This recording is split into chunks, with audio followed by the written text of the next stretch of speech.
Now tell me. You lie. Bangitshela ukuthi umuntu wakho uyalobola.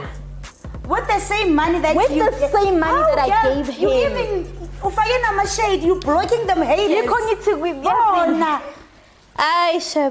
Imagine. With my money. You gave this guy 40k plus. 40k plus, almost 50.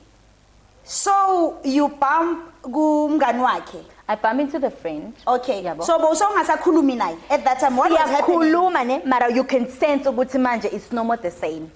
After you gave him the money. After I gave him the money, sengiyazama sokuyimi manje kumele ngimfone ngithi baby, are you okay? We're no more talking like the way we used to. No good night, no good morning. No, now it's me who's acting as if I'm the man in the relationship. Yeah, na excuse yakhe uthi give me, hi Pella, you must understand my mom is sick, so I'm going through a lot. Okay. Now I have to understand really that. now. You understand? Okay. So I'm like, maybe he's right. Maybe he's really going through a lot. And you don't want to, and I don't want push things. to be too much for Yena. You understand? Kancane kancane. One step at a time.